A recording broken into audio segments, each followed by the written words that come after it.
नया टॉपिक है हमारा न्यूटन्स लॉ ऑफ कूलिंग। तो इसका स्टेटमेंट है the rate of loss of heat of a body is directly proportional to the difference in temperature of the body and surroundings provided the difference is not more than 30 degree. मतलब जो temperature जो heat loss होती है वो depend करती है temperature difference पे, और वो टेम्परेचर डिफरेंस किस किस का होता है, बॉडी और सराउंडिंग्स का। तो हम लिख सकते हैं इसको minus D Q upon D T. Rate of loss of heat है इसीलिए माइनस लगाया, डायरेक्टली प्रोपोर्शनल होगा टी माइनस टी नॉट। अब टी क्या एवरेज टेम्परेचर है बॉडी का, ठीक है, जहाँ से वो लॉस हो रहा है, और टी नॉट है हमारा सराउंडिंग्स का टेम्परेचर। जब प्रोपोर्शनलिटी के साइन हटाएंगे तो कांस्टेंट आएगा D Q upon D T. हमने माना स्मॉल के एक टेम्परेचर है टी माइनस टी नॉट, इसको बोल दिया हमने इक्वेशन 1। ठीक है, यहाँ पे के हमारा कोई कांस्टेंट है depending upon the area and nature of the surface of body. जो के डिपेंड करता है वो area and nature of the surface of the body. अब मानते हैं हमारी एक बॉडी है जिसका मास m है और स्पेसिफिक हीट उसकी c है, वो टेम्परेचर t पे है। मास m है, स्पेसिफिक हीट c और टेम्परेचर t पे। अब हम मानते हैं कि उसका थोड़ा सा टेम्परेचर dt बढ़ाते हैं, तो उसको हीट कितनी देनी पड़ती है इसको हमको पता है, स्पेसिफिक हीट से लिखते हैं, और हीट देनी कितनी पड़ती है वो भी पता है। वो होती है D Q is equal to M C D T. M क्या mass of the body, C क्या स्पेसिफिक हीट, और डी टी क्या है उसका थोड़ा सा जो टेम्परेचर बढ़ा रहा है। अब ये वाली वैल्यू हम यहाँ प्लेस करेंगे वापस से, तो कितना आएगा देखो, minus M C D T upon D T is equal to K T minus T not. ठीक है, अब हम एम सी को डिवाइड करेंगे, नया कांस्टेंट बन जाएगा, तो D T upon D T आ जाएगा हमारा कैपिटल के कांस्टेंट मान लेता हूँ मैं इसको, के टी माइनस टी नॉट। ठीक है, ये आ गया, जहाँ पे के क्या है हमारा, के है स्मॉल के अपॉन एम सी। क्लियर है, ये हमारा कांस्टेंट आ गया।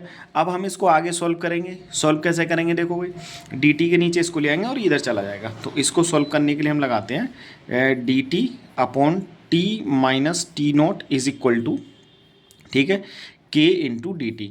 अब इंटीग्रेट कर लेंगे दोनों तरफ। ठीक है, तो इंटीग्रेट करने पे क्या होगा, जो हमारा इंटीग्रेशन आएगा वो हम मानते हैं integration D T upon T minus T not is equal to K D T.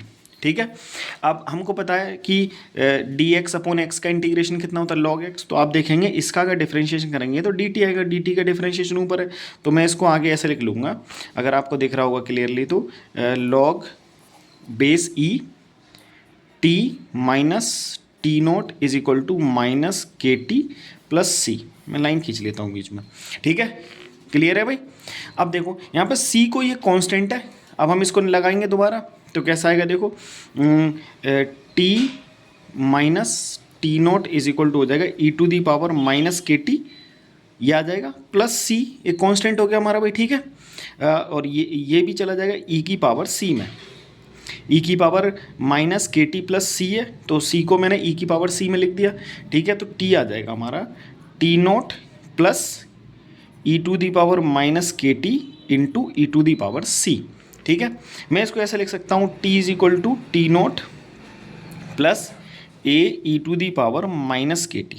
तो आप देख पा रहे होंगे मैंने यहाँ पे ए किसको माना है, ई टू दी पावर सी को, ये मैंने लेट किया हुआ है। ठीक है, जो इसमें प्लेस कर दिया है, तो ये आ जाता है हमारा टेम्परेचर।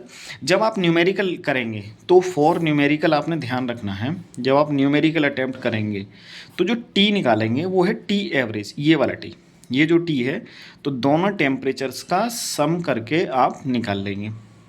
ठीक है, सम करके 2 से डिवाइड कर लेंगे, और ये जो डी टी है कैपिटल डी टी, ये जो है हमारा दोनों टेम्परेचर का डिफरेंस है, ज़्यादा में से कम वाला घटा देंगे। ठीक है, तो आप यहाँ से निकालेंगे, 2 बारी रखेंगे, जैसे मोस्टली क्वेश्चंस में होगा, तब आप इसको डी टी की वैल्यू रख के यहाँ निकाल के की वैल्यू निकाल लेंगे यहाँ पे पहले, फिर वापस से रख के ही निकाल लेंगे। Thank you for watching.